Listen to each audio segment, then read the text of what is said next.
Estamos con el diputado nacional Pablo Cosiner para conversar y reflexionar sobre esta fecha también con él, porque ha participado de muchas sesiones en el Congreso donde este tema ha sido, sin lugar a duda, un tema muy importante a tratar en el Parlamento Nacional. Pablo, ¿cómo le va? Buenas tardes, gusto saludarlo. ¿Qué tal, Marcelo? Muy buenas tardes. Bueno, ha participado de muchas sesiones que han tenido que ver con el pedido del gobierno argentino en distintas formas de la recuperación de las islas por la vía pacífica, ¿no? Sí, siempre cada tanto surge en el Congreso de la Nación el tema Malvinas como la necesidad de reivindicar los derechos soberanos de la Argentina sobre las Islas Malvinas y la necesidad que esto sea constituido como una política de Estado independientemente de los cambios de gobierno. A veces hemos trabajado en mejorar la legislación vinculada a las pensiones de los veteranos, a tratar de ir mejorando las leyes para que ninguno de aquellos que han estado en la guerra de Malvinas participando como veteranos queden al margen de la protección del Estado. A mí me tocó trabajar mucho con la Asociación de Veteranos de Malvinas de Salta y también con el Consejo Provincial de Veteranos, no, con la Comisión Provincial de Veteranos de Malvinas, tanto cuando fui ministro como legislador. Me tocó incluso organizar el primer viaje de familiares de veteranos de Salta a Malvinas en su momento, con lo cual tengo con ellos una relación de mucho tiempo, de mucho afecto. Incluso durante la gestión del gobernador Urtubey se les entregó la medalla que la misma ley de la pensión provincial de veteranos establecía que debía entregárseles, nunca se le había entregado, le fuimos aquí del Monumento Güemes. Creo que uno trata desde cada uno de esos lugares, debe tratar que las políticas de reivindicación de los derechos soberanos sobre Malvinas sea una llama que siempre esté prendida, a veces reclamando porque la Cancillería Argentina comete algunos errores cuando en su momento a través de las redes sociales se habló de autoridades de Malvinas a quienes hoy están usurpando desde lo que es el Reino Unido y dicen ser las autoridades, entonces hubo que hacer un reclamo, pero bueno, de eso se trata, y esperando y teniendo la expectativa de que en algún momento, como vos decías, a través del diálogo, a través del reclamo diplomático, podamos cumplir el sueño, ¿no?, de que las Malvinas vuelvan o que vuelva a flamear la bandera argentina, porque es parte de nuestro territorio. Siempre cuando salen estas fechas digo que nosotros tenemos la gobernadora de las Malvinas, que es la gobernadora de Tierra del Fuego, Rosana Bertone, y eso hay que tenerlo presente, hay que enseñarlo, hay que difundirlo. No es un territorio ajeno, es parte de nuestro territorio. Pero bueno, en su momento se dio este hecho histórico que da para discutirlo mucho desde el punto de vista de las intencionalidades políticas del momento de las autoridades, pero lo que nadie puede discutir es el carácter de héroes de aquellos que lucharon, que dieron su vida y de lo que son los familiares de los veteranos. Hoy es el Día del Veterano. Pablo, ¿se visualiza en la sociedad esta fecha? Porque algunas veces lo urgente tapa lo importante, digo, en medio de esta fenomenal crisis económica que atravesamos los argentinos y la preocupación diaria de la sociedad. ¿En qué punto se puede visualizar esto como una reflexión patriótica y se visualiza así por parte de la sociedad moderna, incluso de los que más jóvenes que no participaron cercanamente a este hecho, que quizás lo tengan un poco más alejado de su memoria o de su sentimiento en razón de no haber participado directamente, generacionalmente digo, de ese acontecimiento? Mira, yo creo que Malvinas debe ser una de las pocas cosas en Argentina en donde no hay grieta, ¿no? O sea, donde cada uno desde su visión de pensamiento ideológico o de sociedad o de como quieras llamarle, coincide en que es una causa nacional. Creo que también mucho depende de la estructuración del sistema educativo, del énfasis que se le ponga en cada una de los institutos, de los establecimientos educativos, de las políticas públicas en sostenerlo, ¿no? Creo que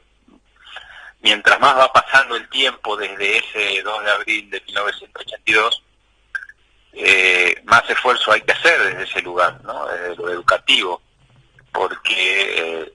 más pasa el tiempo y menos, son más las generaciones que no fueron contemporáneas con esa situación. A mí me tocó ser de esa generación contemporánea y me sortearon para el servicio militar en el mes de mayo, en plena guerra, con lo cual no sabíamos si esa guerra iba a seguir o no, nos habían colocado en reserva, después la guerra terminó, pero lo vivimos con cantidad de amigos, el que no tiene un amigo, que fue, tiene un familiar, en nuestra generación. Y en la medida que digamos, va pasando el transcurso del tiempo, obviamente que el esfuerzo tiene que ser de nuestras políticas públicas en materia educativa, porque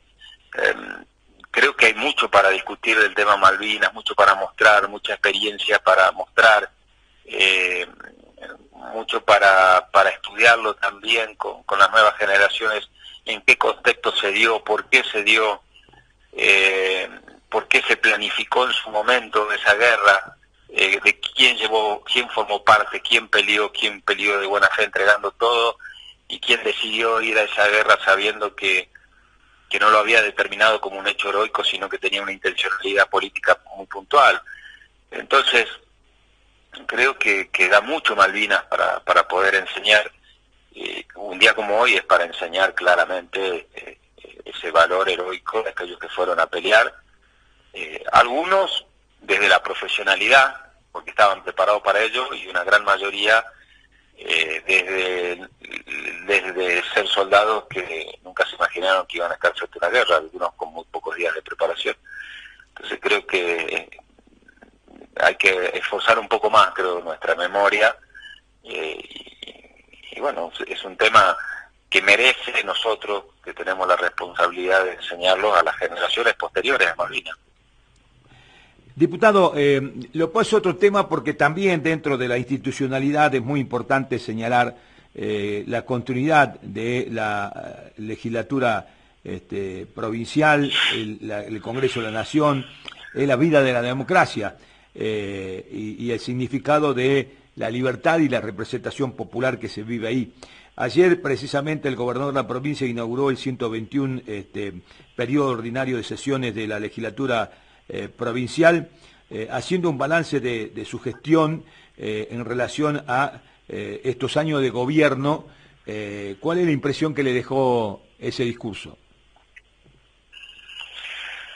Bueno, me pareció un discurso muy realista en el sentido de que más allá de que el gobernador Urtubey haya hecho casi un resumen de gestión de sus 3 periodos de mandato, en muchos casos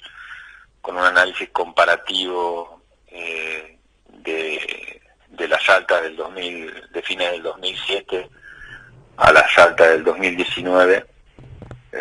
también planteó claramente que más allá de los esfuerzos y algunos logros que se pueden haber obtenido, fundamentalmente en materia social o en materia de infraestructura social, la brecha de desigualdad es tan grande en la Argentina que todavía falta mucho y que parece insuficiente todo en la medida que haya un sistema de distribución de recursos en la Argentina que no sea verdaderamente federal, ¿no? Y por eso la necesidad de rediscutir el modelo de gobierno en nuestro país. Y en esto yo coincido totalmente. Hay cifras muy importantes como la reducción de la mortalidad infantil del 15 por mil al un poquito más del 9 por mil, que aún representando un drama cada chico que muere en cualquier lugar de la Argentina, no hay que dejar de destacar ese esfuerzo en políticas públicas que ha hecho reducir notablemente esa tendencia, o el caso de la mortalidad materna, llevarla a 1 por 10.000 también. Y eso tiene que ver, creo yo, con el alcance en materia de redes de agua, de cloaca, que superan entre el 90 y pico, 90% supera el de agua y más del 80% el de cloaca. Y eso, que son obras que por ahí no son las grandes obras trascendentes de lo que puede ser visible como una obra de infraestructura, pero sí son obras que van bajo tierra, que no se ven, pero que después, cuando uno hace estos análisis, se ven reflejadas en estas estadísticas. Aún lo valioso de haber construido 7 hospitales o más de 200 escuelas al fin de este mandato, porque hay 190 construidas y 30 en proceso de construcción. Digo que para una Argentina que es tan desigual todavía resulta insuficiente y hace falta hacer mucho más. Por eso me pareció muy realista, no quedarse con determinados logros parciales, sino decir, la tarea no concluye, hay que seguirla profundizando. Y creo que, bueno, por eso es la discusión tan importante este año, en qué modelo de Argentina queremos vivir los próximos años y si la tendencia de concentración de recursos en los lugares más ricos va a ser una tendencia que no la vamos a poder romper definitivamente, o estamos dispuestos a romperla. Bien, el gobernador inscribió este contexto actual de números de pobreza, de desocupación y de los males de Argentina en un prácticamente aislamiento de las provincias más pobres del país en relación a la nación, y en el escenario de crisis muy fuerte que tiene la República Argentina. El gobernador ha señalado que es muy difícil lograr avanzar en muchos aspectos más allá de la obra del gobierno. Esto significa que hay una lógica para cambiar en la Argentina respecto de lo impositivo, respecto de la distribución de la riqueza o la generación de la riqueza, de la productividad, cuando usted habla de un nuevo modelo a construir. Mira, Marcelo, indudablemente hay que hacer cambios legislativos, estructurales, pero depende también de la voluntad de política de quien gobierne. Yo, antes que atienda tu llamado, justo estaba, mientras almorzaba, viendo un poco de televisión y había una propaganda del gobierno nacional donde se anuncia como gran logro la red de Metrobús en la ciudad de Buenos Aires, la provincia de Buenos Aires, o si no, uno cuando tiene la oportunidad de viajar a Buenos Aires, ver que un día llegás y tenés una obra que se inicia de la autopista de la zona del Bajo de la ciudad de Buenos Aires y 5 meses después la tenés terminada, cuando en el norte te cuesta un montón lograr que te repavimenten una ruta, y ni que hablar de una autopista que prometieron, como la de la 934, y no la cumplieron en el Plan Belgrano. Entonces digo que más allá de las reformas tributarias que seguramente hay que hacer, bajar obviamente el costo laboral en cuanto a los impuestos al trabajo, o establecer un sistema de emergencia tributaria para la pequeña y mediana empresa, que claramente lo venimos reclamando hace tiempo, o las tasas diferenciales en materia tributaria para las zonas de área de frontera, que la misma última reforma tributaria faculta al gobierno a hacerlo y nunca se hizo. Más allá de esas cosas que son técnicas pero que tienen su repercusión en la distribución de recursos,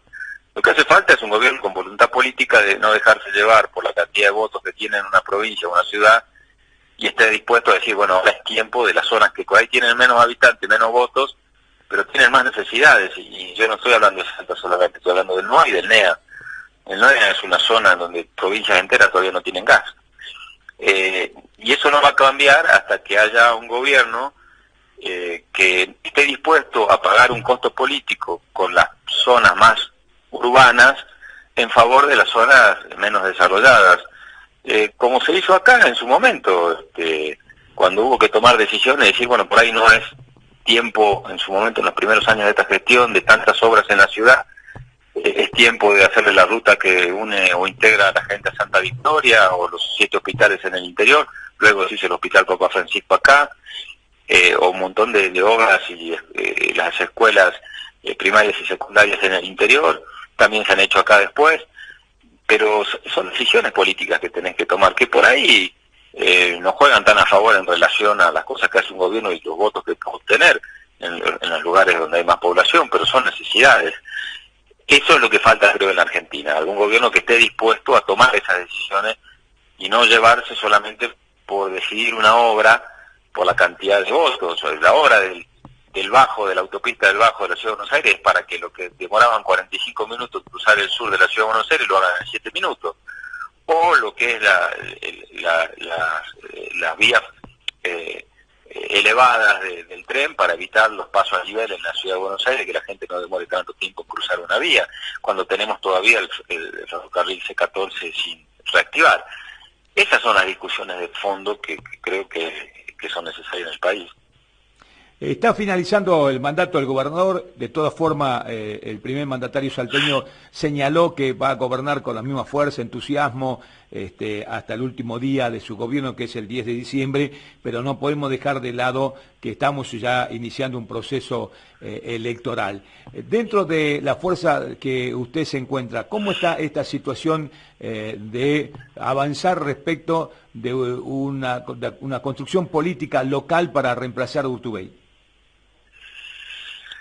Mira, nosotros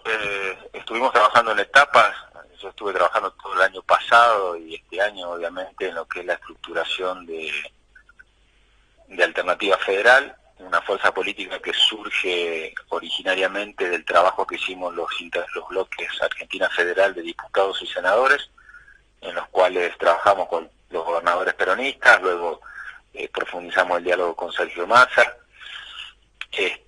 y consolidamos hacia fin del año pasado, principio de este año, Alternativa Federal ya como una fuerza política dispuesta a presentar candidatos en elecciones a presidente. De hecho, Juan Manuel Urtubey es nuestro candidato, que anunció su candidatura a comienzo de año. Como correlato de esta construcción nacional en Salta, nosotros construimos Alternativa Federal. O sea, Alternativa Federal en Salta va a tener sus candidatos, que somos parte del proyecto político del gobernador Juan Manuel Urtubey en la provincia, y que buscamos no solamente trabajar desde el peronismo, sino también recuperar una posición frentista que hemos tenido durante toda esta gestión. Seguramente en los próximos días, en la medida que avancen más los tiempos electorales, se irán definiendo las candidaturas. En nuestra fuerza política hay un dato muy especial: al tener un candidato a presidente, hay responsabilidades de todo tipo, desde lo que es el acompañamiento a esa estrategia nacional de Urtubey, lo que es las candidaturas locales, lo que son las candidaturas nacionales. Entonces, me parece que tenemos que ser lo suficientemente inteligentes en Alternativa Federal en Salta, de encontrar a cada uno de nosotros el mejor rol para ser competitivos y para cumplir los dos objetivos, ¿no? Que Urtubey pueda ser presidente de la Nación, que se consolide su proyección como precandidato, y que en Salta podamos iniciar una nueva etapa que vaya por todo lo que hace falta hacer en la provincia, todo lo que está pendiente, pero teniendo como base mucho trabajo que ha hecho Urtubey durante todos estos años, ¿no? Así que yo en ese sentido creo que van a venir seguramente días de definiciones durante el mes de abril, pero que Alternativa Federal como espacio político nacional también va a tener su representación política en la provincia de Salta. Esa representación la quiere asumir Parodi, Yarade, usted, el propio Javier David, tal vez el hermano del gobernador. ¿Es un error o es una virtud política del actual mandatario no haber construido un candidato visible para la sociedad de continuidad del modelo actual? Yo creo que es una virtud de una visión democrática. No veo por qué, independientemente del consenso o del acuerdo, ¿no?, que se pueda llegar en estos días, no veo por qué habría que cerrar a un nombre y apellido la construcción política en Salta con tanto tiempo de anterioridad. O sea, al contrario, vos lo que necesitas es mayor cantidad de protagonistas planteando sus ideas, movilizándose para lograr el diálogo con los distintos sectores de la sociedad, y que hoy haya varios nombres en danza, a mí me parece positivo. Ahora, después, como te decía yo, creo que en los próximos días tenemos que ser lo suficientemente inteligentes para ver que, no siendo Salta el único objetivo a plantear, sino que es muy importante, pero estamos enmarcados ya de un proyecto nacional, es muy distinto a tener un candidato a presidente que sea de tu espacio político a no tenerlo, o que sea de otra provincia. Tenemos que ver qué rol juega cada uno, pero a mí me parece positivo que haya varios compañeras y compañeros que hayan expresado, o que hayamos expresado la voluntad de poder ser candidatos a gobernador en la provincia. Después veremos cuál es el rol que entre nosotros creemos que es más conveniente que tenga cada uno, y yo creo que en eso no va a haber ningún inconveniente en ponernos de acuerdo. Si no hay acuerdo, ¿hay paso? Sí, por supuesto, porque para eso está la ley. Me parece que eso es algo que nunca hay que descartarlo. ¿Es posible una conversación política habida cuenta de esta candidatura a presidente del gobernador Urtubey con el sector de Sanz? Y depende del intendente. A ver, es muy difícil, yo siempre venía sosteniendo desde el año pasado, y por ahí muchos compañeros no lo tenían en cuenta, que el día que Urtubey exprese su voluntad de ser candidato a presidente, claramente la política o la elección en Salta se iba a nacionalizar, porque vos ya tenés una referencia nacional. Entonces nosotros podremos hacer acuerdos aquí en Salta con aquellos sectores que estén también de acuerdo en acompañar esta propuesta de alternativa federal o de una visión alternativa que salga de la grieta para la Argentina, ¿no? Y bueno, ahí ya no depende de nosotros. Nosotros creo que si somos profundamente democráticos y realmente queremos cerrar la grieta en la Argentina, no le podemos cerrar las puertas a nadie que quiera acompañar este proyecto, pero ya no depende de nosotros. Yo creo que esas son definiciones que tendrá que tomar el sector del intendente, ¿no? Pablo Cosiner, muchas gracias por este momento con la radio, muy amable, ¿eh? No, muchas gracias a vos, hasta luego. Hasta luego.